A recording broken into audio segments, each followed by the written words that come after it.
I'm Jeff Allen Wolf. This is A World Gone Mad. Welcome to the Monday Fallout, Season 2, Episode 189, for those of you keeping track. Now, I'm going to be doing something different from now through December 31st. Because of the holidays, 90% of you are not listening to any of my podcast episodes in the last month.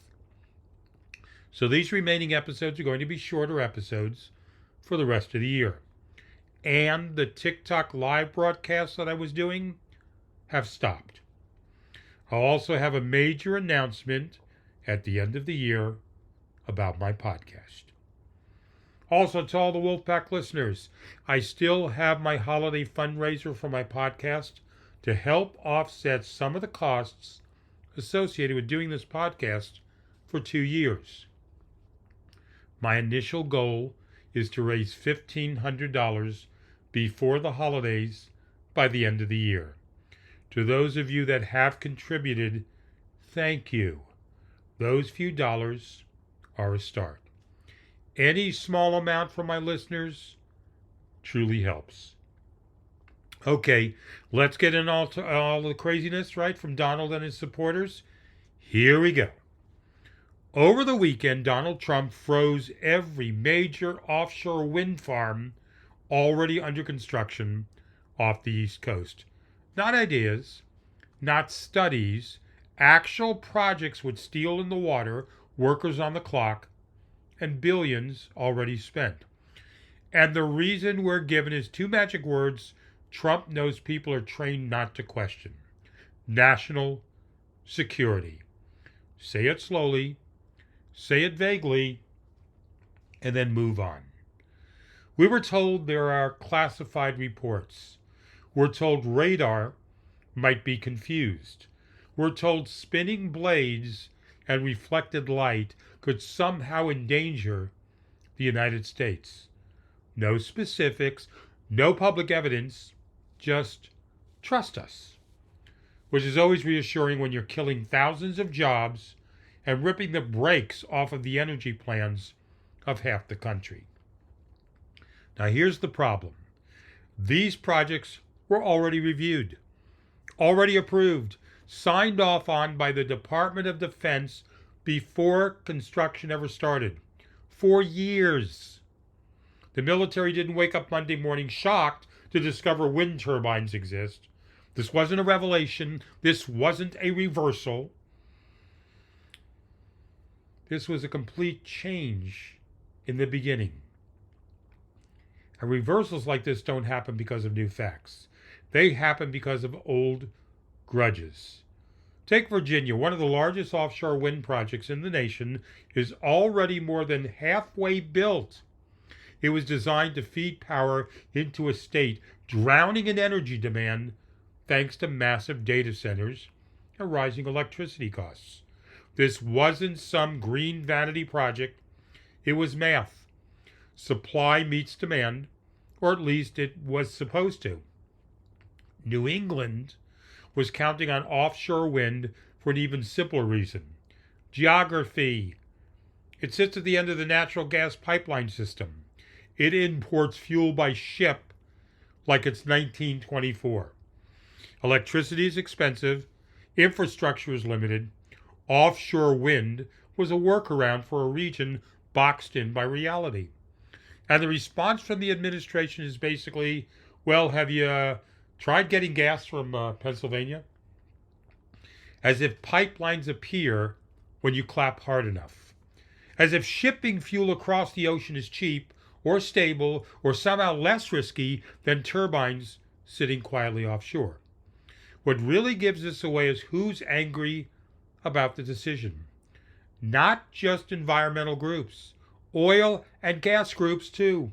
Companies that drill for a living have invested real money in offshore wind. Real contracts. Real American workers. And they're furious because this move torches jobs, freezes capital for no reason that they can point to. The offshore wind industry says it has worked with the Department of Defense for over a decade on these exact concerns. Radar interference isn't new. It's solvable. Designs can be adjusted. Safeguards exist. The government knew all of this going in and approved it anyway. So let's stop pretending this is about safety. Donald Delusional Trump has hated offshore wind for years. He mocks it. He rants about it. He doesn't like how it looks. And now that personal obsession is being dressed up as new policy. You don't pull the rug out from under billions of dollars of construction. You don't threaten thousands of jobs. You don't jack up electricity prices across entire regions because something annoys you. That's not strategy. That's impulse control dressed up as authority. This country needs more energy, cheaper energy, reliable energy. It doesn't need leaders like Trump making decisions based on vibes and grudges and whatever cable segment pissed him off last. When the lights flicker, when the bills jump, when people ask how we ended up here, this is the answer. All right, I want to talk about the Justice Department's release of the Epstein files. Yay, they released the Epstein files. Sarcasm, obviously, Wolfpack listeners. And what questions their supposed release remain. The Justice Department finally dumped thousands of Epstein-related documents and photos on Friday. And after all the hype, all the breathless buildup, all the promises of transparency, what we got was a familiar feeling. A lot of paper, a lot of black ink, and almost zero accountability. Yes, there were new images. Yes, there were documents the public had not physically seen before. But here's the uncomfortable truth. None of this actually changed what we already knew. Epstein was protected, powerful people orbited him, and the system had early warnings that it chose to ignore. Now, one of the most important confirmations buried in this release has nothing to do with celebrities or photos. It's about Maria Farmer. She went to law enforcement nearly 30 years ago. 30! And the FBI had a documented complaint in the mid-1990s describing stolen images of underage girls, threats, and alleged child pornography. That document sat there while Epstein kept operating. That is in hindsight. That's negligence in real time. And that's what makes this Epstein file release so enraging. Because when survivors say the system failed them, this release doesn't refute that. It confirms it. In writing. With timestamps. Now let's talk about the part everyone clicks on. The photos.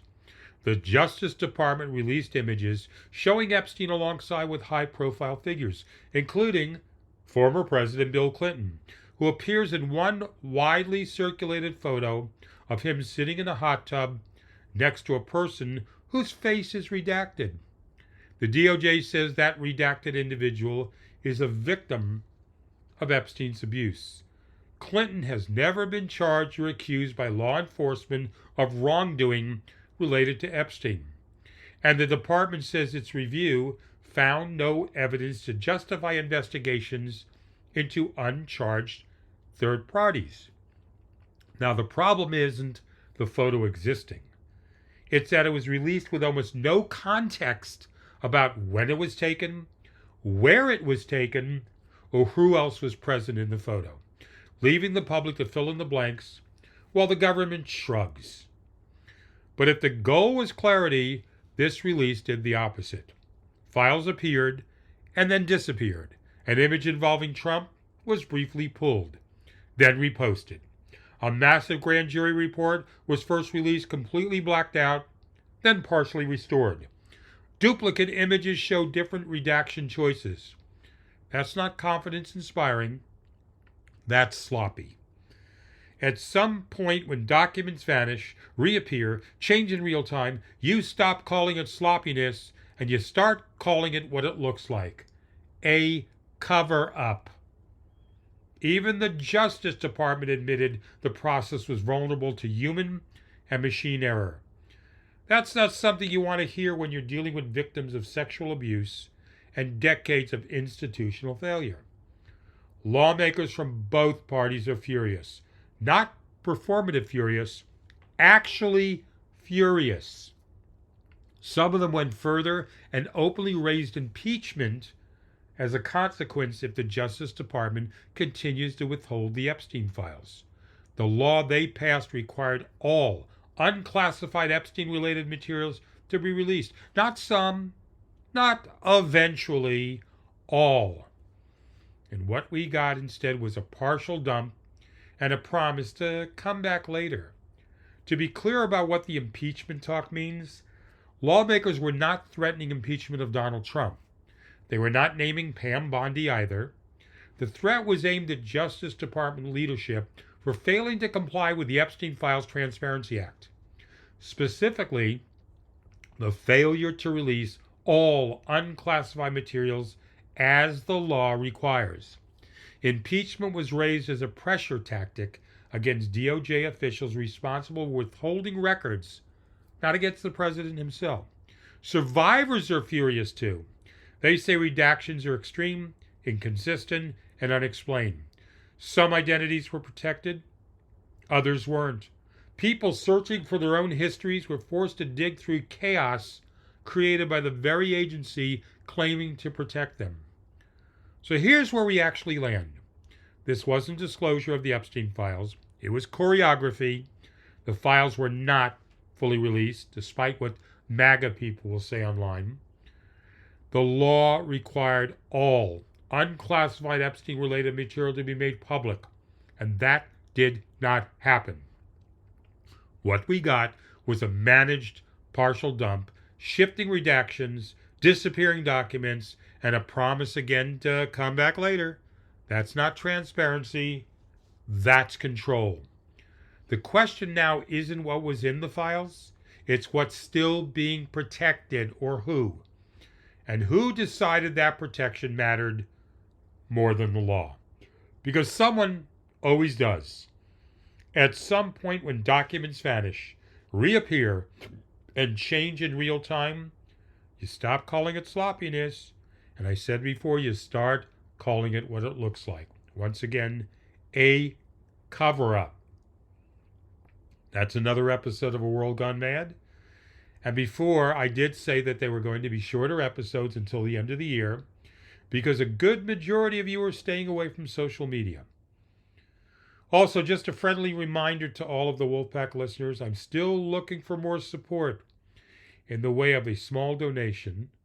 Don't let that word donation scare you. A few dollars here, a few dollars there helps me tremendously. I'm hoping that some of you out there will understand and will also please contribute. For 2 years, I've never asked anyone to pay for my podcast, and I'm not doing that now. Just asking for a little friendly help to allow me to get through the rest of the year. Thank you in advance. This is A World Gone Mad. I'm Jeff Allen Wolf. I will be back Wednesday. Yes, Christmas Eve. I will have another episode for you. Until then, Wolfpack listeners, remain skeptical, keep focused, but most of all, stay hopeful.